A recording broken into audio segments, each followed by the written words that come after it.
Hey there, Mama, and welcome back to the Moms Overcoming Overwhelm podcast, episode 66. I'm Emily McDermott, and I am here beside you on this journey as we work together to declutter your home, head, and heart. If you're anything like me, and it's about 4:30, 5 o'clock in the afternoon, sometimes you wonder to yourself, oh my gosh, what am I going to make for dinner? And in addition to that, you're wondering, what did I actually eat today? And I feel like as overwhelmed moms, it's really hard to remember to drink water or just do simple things like be able to nourish ourselves. But the stress and overwhelm that we experience really depletes our body. So today, I'm super excited to bring you this episode with Kristen Noriega. She is the host of the Baby Weight Nutritionist Podcast, and she is going to be sharing some simple, practical nourishment tips to help us replenish what is being depleted in our bodies. She is the busy mom's go-to for non-diet weight loss and creating a healthy family culture. She's a registered dietitian nutritionist and has been working with moms for over 7 years. And she herself is a mom of 4 littles, a military spouse, and a Catholic Christian. So on her podcast, the Baby Weight Nutritionist Podcast, she drops helpful tips to seamlessly fit fun foods, really good nutrition, and a movement that lights you up into the cracks of your day. I know you're really going to love this conversation about how you can simply make changes in order to nourish yourself and your family. And check out the show notes where I also have a 2-week meal plan that I use with our brainless crowd pleasers of our favorite dinners as a family. So what do you say? Grab the notebook and pen and let's dive into today's conversation with Kristen Noriega. Hey there, Mama. Are you tired of all the stuff crowding your home, calendar, and mind? Do you wish you could say goodbye to the endless to-do list running around in your head? Want to declutter but don't know where to start? You're in the right place. Welcome to Moms Overcoming Overwhelm, where you will find proven and practical solutions to declutter your home, head, and heart. Hi, I'm Emily, a wife, boy mom, and simplicity seeker. I struggled to get pregnant and felt overwhelmed until I discovered decluttering could create the physical and emotional space I needed to become a mom. Now, 2 kids later, I've transformed my life and motherhood by developing simple systems around decluttering, capsule wardrobes, kid stuff, cleaning and tidying, meal planning, time management, and more, and I can't wait to share them with you. If you're ready to reclaim the time and energy you crave, be present with your kids, and finally enjoy the life and motherhood you so deserve, let's kick overwhelm to the curb, shall we? Grab your lukewarm coffee, your notebook and pen, and clear off some counter space. Let's do this.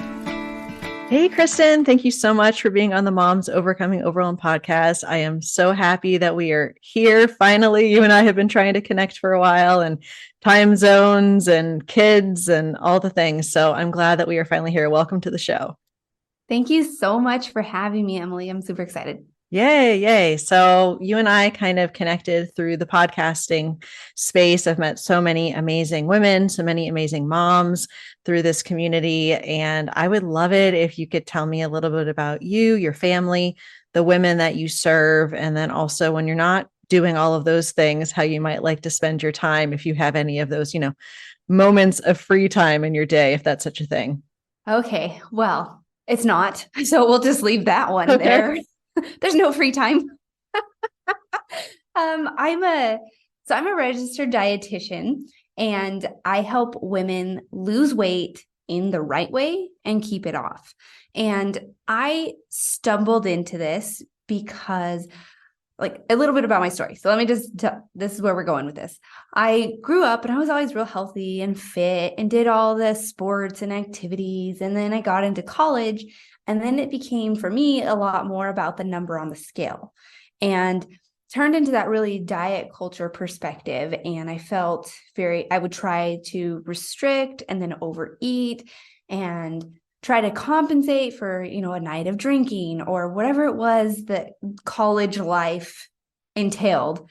And then I went and was becoming a dietitian right at the same time as I had my first baby. Well, we are military, and of course, my husband deployed, and there I was trying to sit for my dietitian exam, solo parenting, raising a child for the first time, having no idea what I was doing.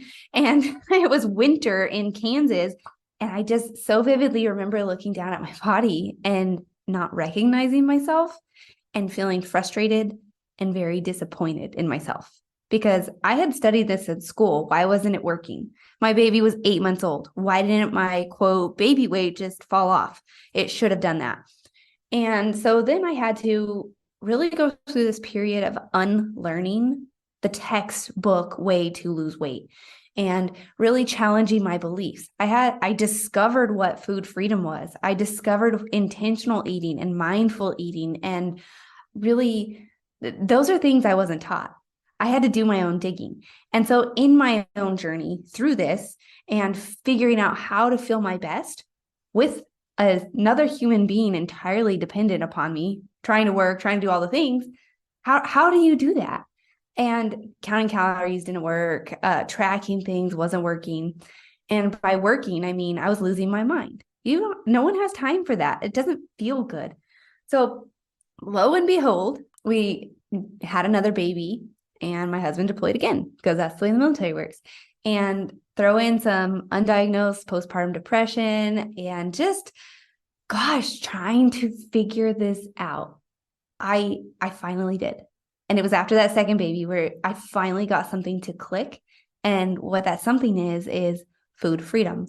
And not only is it food freedom in the perspective from the world, like just eat what you want, just find balance. But I've realized it has to be rooted in Christ and that there's more to the story than just calories in, calories out.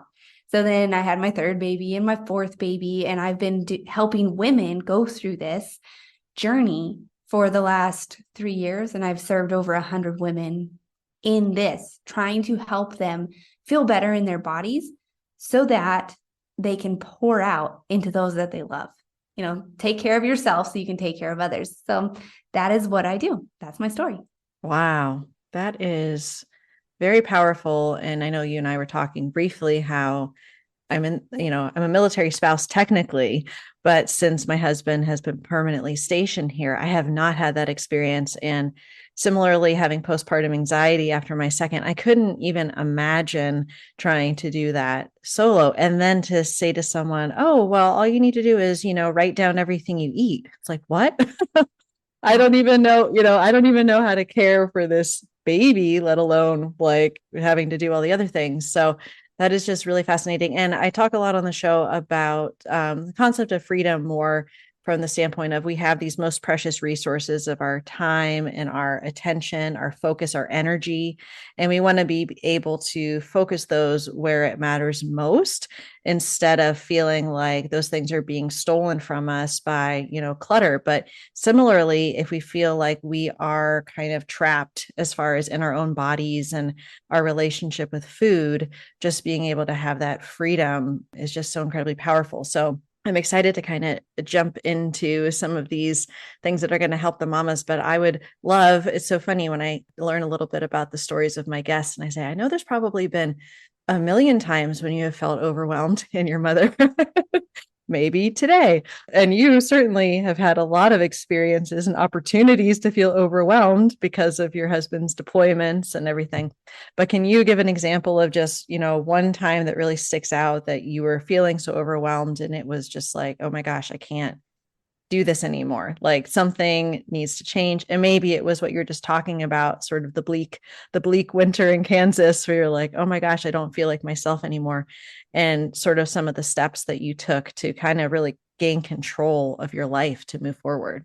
Yeah, I mean, there's many, many times, even when it comes to food and movement and nutrition, and this is my job, there are still times where I turn to food for comfort, where things happen and nobody has to be perfect, no matter how seasoned you are as a mom, or if you're a dietitian, it doesn't matter. Things are going to come up. So this winter, we live in Germany and I thought I had it under control.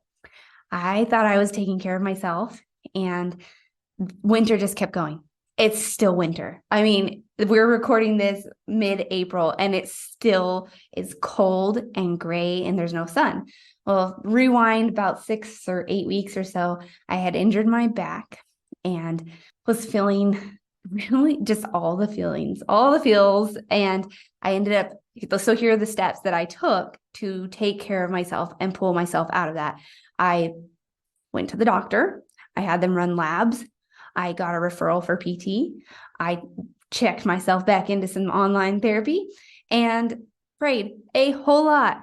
So I approach this from every angle. So when you get down and you're going down and down and down, you have to just have that talk with yourself and step back and say, I can't do this forever. I've got to change something. And so I like to use the analogy of like talking to your toddler. If you're just saying the same thing on repeat, like, go wash your hands, go wash your hands, go wash your hands, they're not going to do it. You have to get down on their level. You have to look them in the eye. You have to change your tone and get serious and say, hey, James, you need to go wash your hands. And that's the same way you got to treat yourself, because there's noise everywhere and we're going so fast, so fast, so fast. We have to seriously sit down with ourselves and just say, okay, Kristen, okay, Emily, what do you really need to do? Let's do that thing. So Yeah, that is great. In my house, it is go use the bathroom, go use the bathroom, go use the bathroom. So I totally understand that. But yeah, I recently had this shift where I was doing something that was working well for me for a long time. And then I started not looking forward to it, not wanting to do it. This has to do with my exercise routine. And I just realized I was lacking the joy. Like I still had the discipline to kind of show up, but I was lacking the joy. And so I was like, this morning, I said, you know what? Today I am dancing. And I haven't done that in a long time. And it was just so, talk about freedom. It was understanding what I needed at that moment and really giving myself permission to do the thing that I knew that was going to help me the most. And sometimes, like you said, we're going so fast. We're like, well, I don't have time to think about that. I'm just going to do what I've always done and I'm going to get through it and it's going to be fine. But then when you actually kind of stop and you're like, what is the best way to support myself right now? And that kind of brings me to my next question, which is that, you know, these overwhelmed moms, and I know you deal with a lot of, not deal with, you work with a lot of them, stressed out, worn thin, and that depletes us in a variety of ways, as far as, you know, emotionally, certainly, but also physically. And this concept of nourishment, which I know you are a big advocate for, really nourishing ourselves as the whole person, the whole woman. And I would love it if you could talk about, you know, especially for overwhelmed moms, like, why is it so important that we focus on nourishing ourselves, especially when we're just pouring out and giving so much? And, you know, what is this overwhelm and the stress doing to us that it's like, okay, talk about making a change. Like we need to focus on nourishment. So how would you recommend that an overwhelmed mom really starts focusing on nourishment? It's a really good question. And it's an entire perspective shift related to what I do. So most women I talk to, most women out there who are listening, we're stuck in a diet culture mentality, and we're thinking, okay, if the only way I'm going to lose the weight is if I take things away, restrict, pull back, eat less, do this less. But really, you have to make this mindset shift in order to see success. And success is not the number on the scale. That's an indicator, it's a data point, but success looks like feeling great, showing up for yourself, showing up for your kids, having patience, feeling rested, having energy, feeling like you can play tag with them. And when you get away from what can I take away, and you start to ask yourself, what can I add? It makes it really, really easy to add nourishment. I mean, right now, you can probably think of 5 things you could add to your day that would be fantastic for you: an apple, an orange, a glass of water, a walk. And the 5th thing, let's just say some chia seeds sprinkled onto your breakfast. Easy peasy. And when you make that mindset shift, it's not going to happen overnight, but it's a choice that you make, and you just keep making the next best choice. What can I do next? What is the thing that I can add? And we all know what healthy eating looks like. Just pick one of those things and start to add it. And that's the very first step you can take to nourish yourself. I love that. And we talk a lot here about abundance mentality as opposed to scarcity mentality. And that has to do a lot with clutter, because if you feel like I don't have enough, or you're constantly comparing or thinking you have to, have certain things or do things a certain way, then you are going to be kind of holding tight to what you have. But if you're able to say, okay, let me release that, let me look at, like you said, what is adding to my life? What is adding value to my life, instead of constantly focusing on the restriction aspect? Because you're right, it is so ingrained in us that you have to cut calories or cut out, everything pleasurable that you could ever eat. And when you are so like ingrained in that restriction, and I've had that happen to myself, where it's like, okay, well, apparently I gain weight if I eat breakfast, so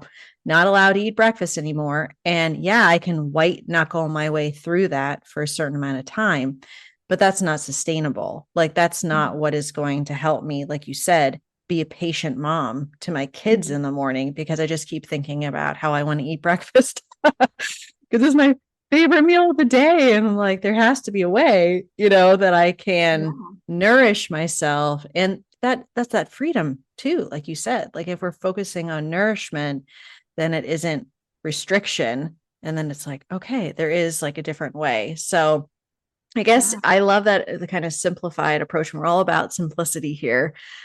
So kind of just knowing, what the things that we could add and kind of working on that. But where would you suggest, I guess, an overwhelmed mom, starts with that, just kind of simplifying her approach to nourishing herself, or even being able to then maybe work on nourishing her family too, because we have to, these kids keep getting hungry for some reason. How do we deal with that? I know, right? Every day. Yes. So where do you start? This is one of the easiest hacks that you're ever going to do. You just hold your hands up in front of your face in a circle and imagine that it's a plate. Now cut it in half, and that should be fruits or vegetables every time you have a meal. So half of your plate should be fruits or vegetables. And that's one of the easiest things you can do.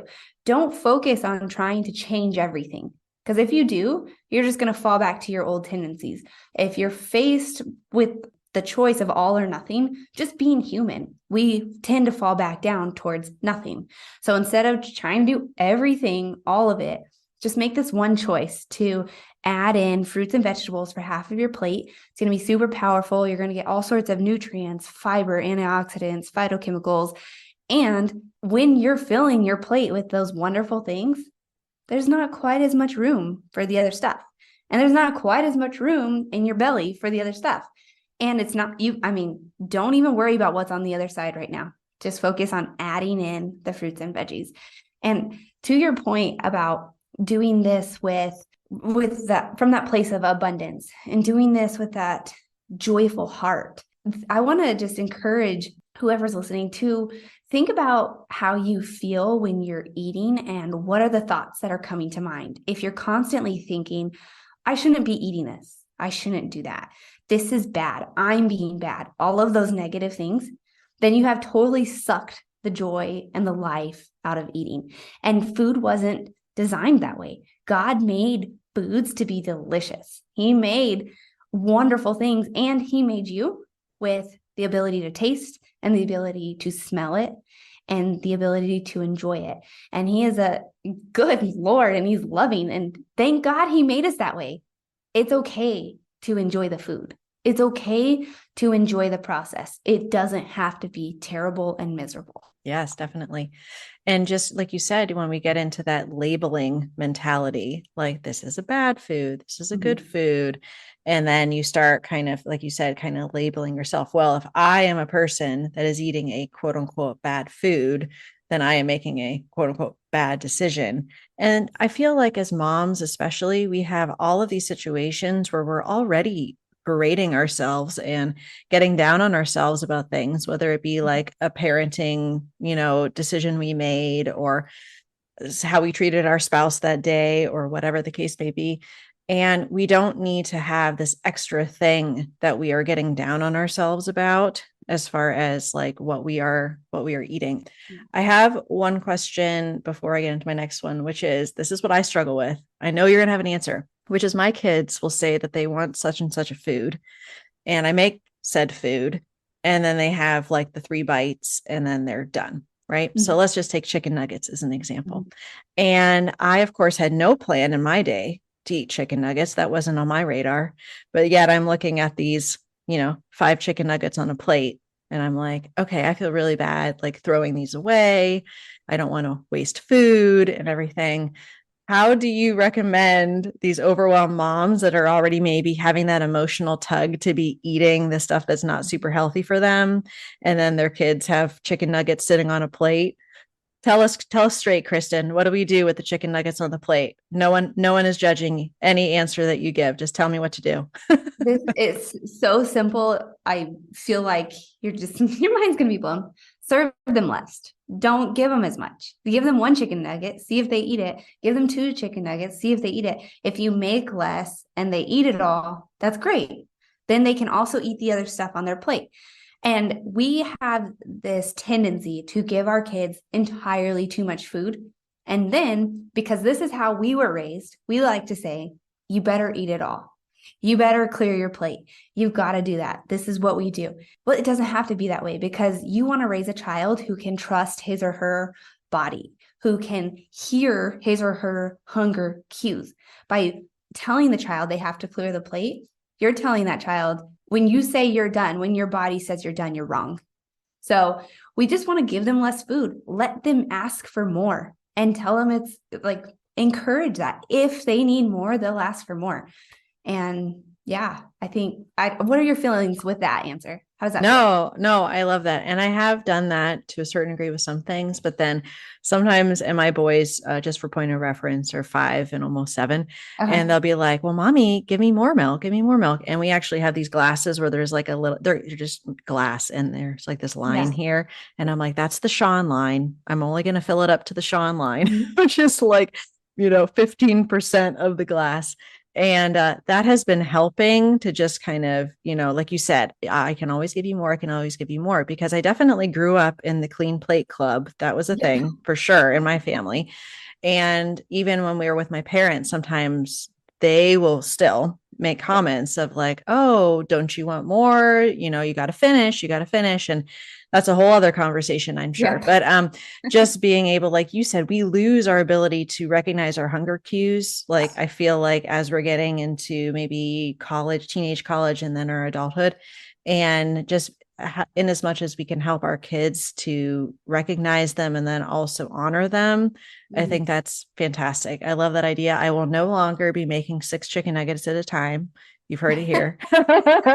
So I would love to know, because I have some meals that I call brainless crowd pleasers, which I got from Kendra Adachi. She has this podcast called The Lazy Genius, which I love. But just like the meals that for me and my husband, or even with the kids, that we know generally everyone's going to eat. And they are very simple. I'm not going on Pinterest. I'm not trying to win any awards over here. I'm just trying to like get food on the table that people are actually going to eat. It's an interesting concept, right?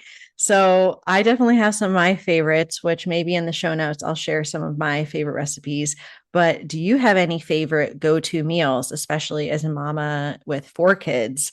How does that work in your house? Maybe give us like 2 to 3 of your top favorites. Yeah. So I love to do it easy. And I love what you said about not trying to win awards, because if you want a gourmet meal, don't come to my house unless my husband's cooking, then come on over. But my go-tos are going to be tacos and some sort of pasta and some sort of crock pot dish. You're probably going to see all 3 of those in the meal rotation regularly, because for one, I don't know why we think we have to change it up all the time. We don't. Our kids are going to eat the foods that they like. So give yourself permission to just serve the same things. And so when you hear the word tacos or you hear the word spaghetti, it automatically feels like, oh, that's unhealthy. But it doesn't have to be. It all depends on what you put on the plate. So if you hold your hand up in that circle in front of your face again, and half of your plate is fruits and veggies, then there's still plenty of room for a quarter spaghetti or a quarter of noodles and a quarter of meat.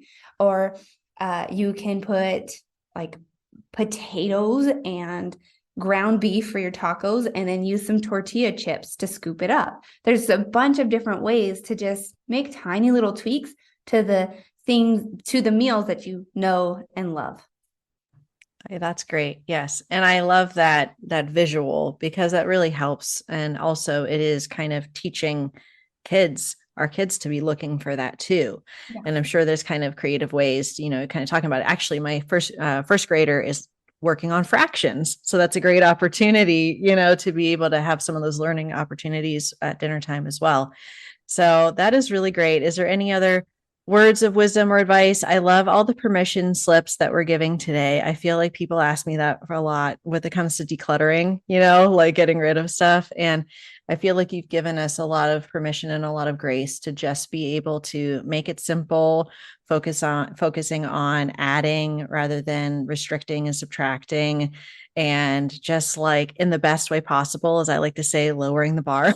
For ourselves, because it's like, who are we doing it for, really? And that's why we're overwhelmed, because we're trying to go above and beyond, which is really not, necessary. So any final words of advice before we learn how we can connect with you? Oh my goodness. What you just said to lower the bar is right. That's spot on. And today, literally with one of my clients, we set her floor. So you have a floor and you have a ceiling. The ceiling is the perfect day, everything aligned, you hit your workout, you ate perfectly, but your floor is the bare minimum. So find your bare minimum. And that might be 10 minutes of exercise. That might be adding an apple. It could be something so small, but as long as you hit your floor, then you did well. You've got something to stand on for the day. I love floor ceiling. I learned about that recently, and I'm like, oh, that is so helpful. And also when you're learning how you want to adjust things in different seasons of your life. And I talk a lot on the show about capacity, that we always have to be mindful of our capacity to be able to handle something in a given season. So your floor and your ceiling may shift and it may change depending on what's going on in your life. And that's okay, as long as you kind of have that in mind. So I love that so much. Kristen, please, please, please tell us all the ways that the listeners can connect with you about your podcast and your coaching and all the things. Tell us all the things. Yeah, the best place to go is definitely the podcast. I host the Baby Weight Nutritionist Podcast. Lots of fun. When you're there, you'll find access to the Baby Weight Starter Kit, which is a 5-day, what's the word I'm looking for? Challenge, email. Challenge, thank you, where you get a visual of that plate and it shows you how to eat. And you are welcome to go and connect with me on Instagram. I'm in the DMs over there all the time talking to you. So send me a message at babyweight.nutritionist. Wonderful. Thank you so much for being on the show. It was really a pleasure talking with you. And yeah, I'm just so happy. I know the mamas are going to be very blessed by our conversation. Well, thank you for having me, Emily. If you like today's podcast, here's what you can do. Just take 30 seconds to leave me a review. I know you're a busy mama. You're overwhelmed, in fact, but 30 seconds of your day makes such an impact. I'll be blessed by your words. They'll definitely make my day. And who knows, you might be entered for this month's giveaway. In Apple Podcasts, scroll down to write a review.